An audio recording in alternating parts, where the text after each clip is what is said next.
베드로전서 4장에 기록된 이 말씀을 통해서 하나님께서 주시는 은혜를 우리가 함께 나누기를 원합니다. 여러분이 베드로전서 4장 말씀에는 이 기독교인들이 당하는 고난의 문제와 또 이 종말에 대한 신앙에 대해서 이 베드로가 기록을 하게 됩니다. 당시의 기독교인들은 이 로마의 지배를 받고 있었기 때문에 이 로마 황제에 의해서 엄청난 핍박을 받고 있었습니다. 또 이 같은 동족인 유대인들에게도 이단이라고 멸시와 천대를 받았습니다.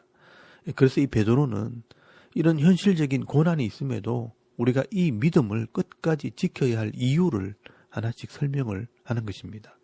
현실 속에 고난이 있어도 우리가 가진 이 믿음을 버리면 안 된다는 것입니다. 베드로전서의 주제가 산 소망입니다. 구원받은 성도들에게는 소망이 있는데 이 소망이 살아있는 소망이요, 변하지 않는 소망이라는 것입니다. 이런 소망을 가진 자들은 현실의 고난 속에서도 믿음을 끝까지 지켜야 될 것을 권면하는 것입니다. 먼저 1절에서 2절까지 말씀해 보시면 그리스도께서 이미 육체의 고난을 받으셨으니 너희도 같은 마음으로 갑옷을 삼으라. 이는 육체의 고난을 받은 자는 죄를 거쳤으니 라고 말씀을 합니다. 예수님께서 육체의 고난을 받으시고 십자가의 고난을 통해 이 죄값을 지불하시고 모든 사람들을 구원해낸 것처럼 우리 성도들도 예수님과 같은 마음으로 갑옷을 삼으라고 말씀을 합니다. 예수님과 같은 마음으로 무장을 하고 예수님처럼 고난을 감당해야 된다는 것입니다. 여기에 같은 마음이란 말은 같은 생각, 같은 사고방식을 말합니다. 예수님과 이 같은 생각으로 갑옷을 삼으라. 강하게 결단함으로 우리 각자에게 다가오는 육체의 고난을 이겨내라고 말씀합니다. 이 성도에게 오는 이 육체의 고난이 어떤 것이냐? 여러분 2절에서 3절까지 말씀에 잘 설명을 하고 있습니다. 2절에서 3절까지 말씀해 보시면 그 후로는 다시 사람의 정욕을 따르지 않고 하나님의 뜻을 따라 육체에 남은 때를 살게 하려 함이라. 너희가 음란과 정욕과 술취함과 방탕과 향락과 무법과 우상 숭배를 하여 이방인의 뜻을 따라 행하는 것은 지나간 때로 조카도다라고 말씀을 합니다. 예수님께서 우리를 위해 고난 받으신 것은 더 이상 이 성도들이요 이런 욕심에 이끌려 살지 않고 하나님의 뜻을 따라 살게 하려고 우리를 구원하신 것입니다. 그래서 예수님을 믿는 성도들은 더 이상 이 세상 사람들처럼 음란과 정욕과 술취함과 방탕과 향락과 무법과 우상 숭배하는 삶을 살지 않는 것입니다. 그런 삶에서 돌아섰기 때문에 여전히 그런 삶을 사는 이 세상 사람들에게는 싫은 소리를 들을 수 있고요. 또 고난과 핍박을 받을 수 있는 겁니다. 여러분 이 세상 사람들은요. 이 세상에서 힘이 있으려면 돈이 있어야 된다는 것을 알기 때문에 이 돈을 벌기 위해서는 온갖 부정과 불법을 행하게 됩니다. 그런데 그게 내 마음대로 안 되니까 법을 어기기도 하고 불법을 행하기도 합니다. 그것도 모자라서 이 신의 도움을 받으려고 우상을 의지하면서까지 이 세상의 것을 가지려고 욕심을 부리게 됩니다. 그리고 그렇게 가진 것을 가지고 바르게 사용하지도 못합니다. 자기 향락을 위해 물질을 사용하면서 온갖 음란과 술취함과 방탕한 삶을 살아가는 것입니다. 그런데 여러분 예수를 믿고 난 뒤에 이 성도가 되면요. 더 이상 이런 삶을 살지 않고 하나님의 뜻을 따라 살려고 하다 보니까 세상 사람들에게 이 성도들이 고난을 받게 되는 것입니다. 어떻게 보면 이 성도들이 세상에서 고난을 받는 것은 당연한 것입니다. 이 성도들은 예수를 믿고 난 뒤에 말씀을 따라 살려고 하니까 정직과 성실과 공의와 정의를 따라 살기 때문에 이 불신자들이 볼 때는 마음에 들지 않는 것입니다. 그것도 이 성도들을 따돌리고 비난하고 핍박을 하는 것입니다. 더군다나 이 당시의 기독교인들은 로마에 의해서 박해를 받고 이 황제를 섬기지 않는다는 것 때문에 고문을 하고요. 비참하게 죽이기까지 했습니다. 이 성도들이 경기장에 끌려가서 이 사자의 밥이 되기도 하고 나무에 이 사람들을 달아놓고 화형을 시키면서 밤에 가로등에 불로 사용할 만큼 비참하게 사람들을 죽이기도 했습니다. 그래서 이 당시의 세상 사람들이요. 이 기독교인들을 볼 때 참 초라해 보이기도 하고 한심해 보이기도 했다는 것입니다. 그런데 이 베드로는요. 이 기독교인들이 그런 고난을 받으면서도 실망하지 않고 끝까지 믿음을 지키는 이유는 이 마지막에 하나님께서 심판하시기 때문입니다. 그래서 4절 말씀에 보시면 이 세상 사람들이 성도들을 비방합니다. 이러므로 너희가 그들과 함께 그런 극한 방탕에 다람질하지 아니한 것을 그들이 이상히 여겨 비방하나라고 말씀을 합니다. 당시의 세상 사람들이요, 성도들이 이 세상의 방탕을 따르지 않고 하나님 말씀대로 살려고 고난받는 것을 이상하게 여기면서 비방을 했다고 말씀을 합니다. 그러나 마지막 때에 하나님께서 이런 불신자들을 심판하신다는 것입니다. 여러분 5절에서 6절까지 말씀해 보시면 그들이, 이 불신자들이 산자와 죽은 자를 심판하시기로 예비하신 이에게, 이 하나님에게 사실대로 구하리라. 이를 위하여 죽은 자들에게도 복음이 전파되었으니 이는 육체로는 사람으로 심판을 받으나 영으로는 하나님을 따라 살게 하려 함이라 라고 말씀을 합니다. 여러분 여기 이를 위해 죽은 자들은 이 성도들을 말하는 것입니다. 예수를 믿는 것 때문에 비난을 받고 고난을 받으면서 이 죽은 자들에게 이 복음이 전파되었다 하는 것은 이 성도들을 말하는 것입니다. 육체로는 심판을 받은 것처럼 비참하고 초라하게 죽임을 당하는 것처럼 보이지만 영으로는 하나님을 따라 살게 된다는 것입니다. 영생의 복을 받게 된다는 것을 말씀하는 것입니다. 그것도 이 성도가 이 땅에서 고난을 받는 것을 부끄러워하면 안 된다는 것입니다. 육체는 초라하게 보일지 모르지만 영혼이 영광을 얻기 때문에 이런 믿음으로 현실의 고난을 견딜 수 있다는 것입니다. 여러분 이것이 우리의 산 소망이 되는 것입니다. 우리는 이 땅에 살면서도 이런 죽음 이후의 심판과 영생을 바라보면서 살아가는 자들이 되어야 하는 것입니다. 그래서 성도는요, 위의 것을 생각하고 하늘의 것을 바라보면서 이 땅에서 육신의 고난도 이겨나가게 되는 것입니다. 그래서 12절에서 19절까지 말씀해 보시면 이런 육신의 고난을 좀 더 구체적으로 설명을 하고 있습니다. 육체의 고난이 왔을 때 이겨내는 정도가 아니라 즐거워하는 자가 되라고 말씀을 합니다. 여러분 12절에서 13절까지 말씀해 보시면 사랑하는 자들아 너희를 연단하려고 오는 이 불시험을 이상한 일 당하는 것 같이 이상히 여기지 말고 오히려 너희가 그리스도의 고난에 참여하는 것으로 즐거워하라. 이는 그의 영광을 나타내실 때에 너희로 즐거워하고 기뻐하게 하려 함이라 라고 말씀을 합니다. 여러분 여기 연단하려고 오는 이 불시험은 이 금속을 담금질하는 불을 말합니다. 우리가 믿음이 있기 때문에 그 믿음을 강하게 단련하려고 하는 불은 유익한 것으로 여기고 즐거워하라고 말씀을 합니다. 이런 시련을 잘 견디고 통과하게 되면 더 견고하고 강한 사람으로 세워진다는 것입니다. 그래서 14절 말씀에 이렇게 치욕을 당하는 것이 복이 있는 자라라고 말씀을 합니다. 바른 믿음을 가지고 있을 때 연단을 받게 되면요, 그것은 더 큰 믿음으로 성장을 하고 더 큰 은혜를 누리게 되는 것입니다. 그래서 어떻게 보면 예수 믿는 자의 치욕은 복이 되는 것이라고 설명을 하는 것입니다. 여러분 똑같은 인생을 살면서 악을 행하면서 고난을 받는 사람도 있고요, 믿음 때문에 고난을 받는 사람도 있다는 것입니다.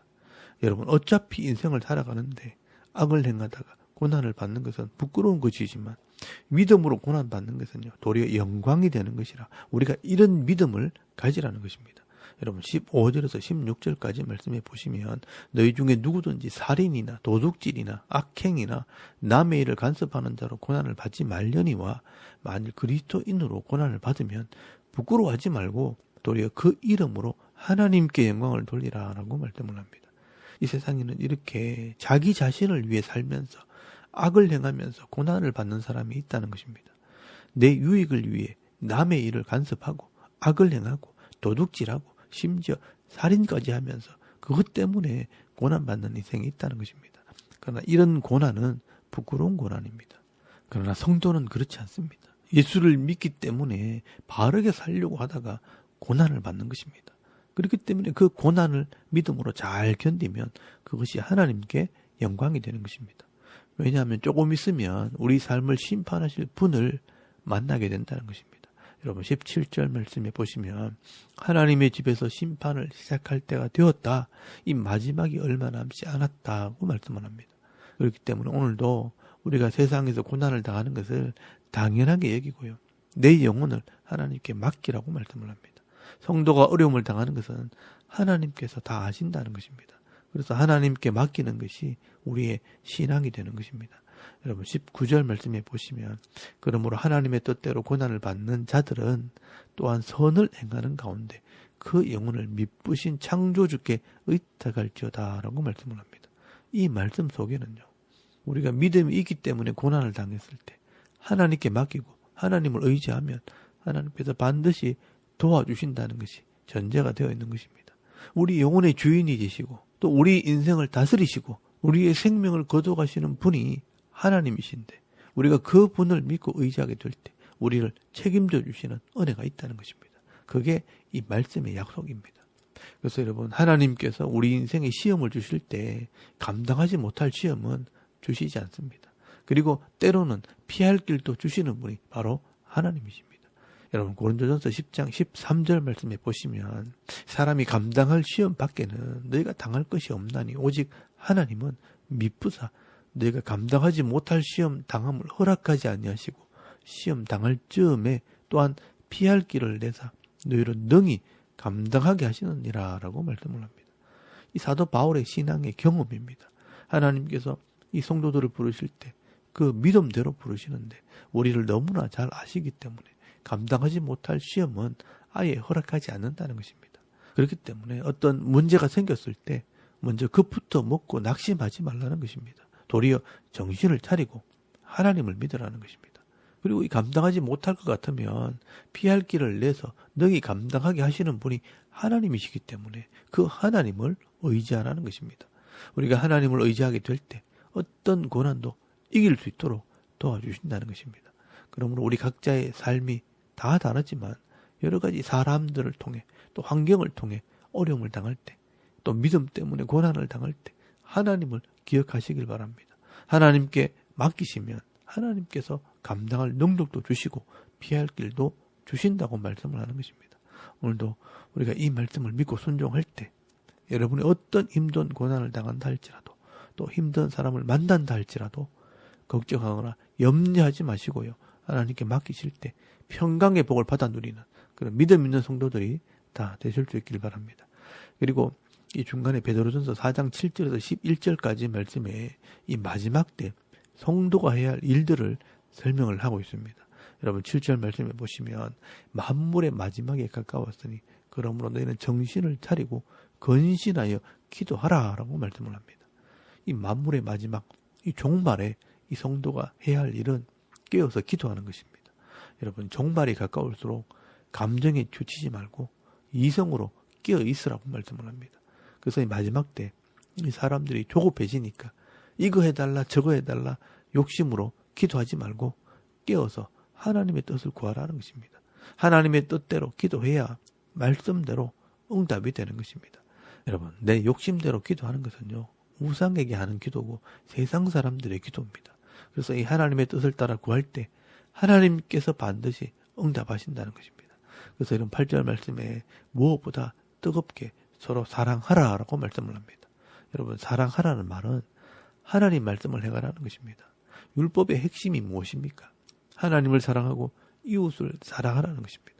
말씀대로 하나님을 사랑하는 삶, 예배의 삶을 살고 이웃을 사랑하되 부모를 공경하고 가난한 자들을 섬기는 삶을 살아라고 말씀하는 것입니다. 이렇게 살 때 허다한 죄를 덮을 수 있고 죄를 이길 수 있는 것입니다. 그래서 이 마지막 때가 될수록 하나님 말씀을 따라 사랑하고 섬기는 자가 되라고 말씀하는 것입니다. 그리고 9절 말씀에 대접하기를 원망 없이 하라고 말씀을 합니다. 이 대접한다는 말은 나를 위해 살지 말고 다른 사람들을 위해서 섬기는 삶을 살아라고 말씀하는 것입니다. 마지막 때가 되면요, 이 사람들이 이기적으로 변하면서 사랑이 식어지고 자기만 위하는 삶을 살게 됩니다. 그럴 때 이 천국의 소망을 가진 자들은 이런 사람들을 섬기는 자가 되어서 본이 되라는 것입니다. 그리고 10절 말씀에 내게 주신 은사를 따라 내게 주신 이 복을 따라서 선한 청지기같이 봉사하는 자가 되라고 말씀을 합니다. 그리고 11절 말씀에 만일 누가 말하려면 하나님 말씀을 하는 것 같이 하고 누가 봉사하려면 하나님이 공급하시는 힘으로 하는 것 같이 하라라고 말씀을 합니다. 하나님께서는요 우리 각자에게 이 은사, 이 재능과 선물을 주셨다고 말씀을 합니다. 그래서 누구나 나만 할 수 있는 일이 다 있다는 것입니다. 이것은 나를 위한 것이 아니고 다른 사람들을 위해, 이 공동체를 위해 섬기라고 주신 것입니다. 여러분, 이 세상 사람들은요, 내게 주신 은사와 능력을 가지고 돈 버는 데 시간을 보냅니다. 그러나 성도는요, 내게 주신 은사를 가지고 남이 하지 못하는 것을 섬기는 것입니다. 그게 마지막 때 이 성도들이 해야 할 일이라는 것입니다. 그래서 이런 봉사를 할 때 말을 하려면 하나님 말씀을 하는 것처럼, 봉사를 하려면 하나님이 공급하시는 힘으로 하라고 말씀을 하는 것입니다. 이것이 마지막 시대 성도가 해야 할 일이라고 말씀하는 것입니다.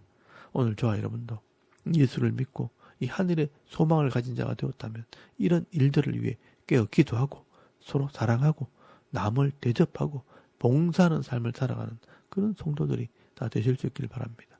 오늘 이 베드로는요, 이 땅에 살아가는 성도가 이 말씀대로 살다가 고난을 당하고 불시험을 당해도 이 천국에 대한 소망으로 이기는 삶을 살아라고 말씀을 합니다.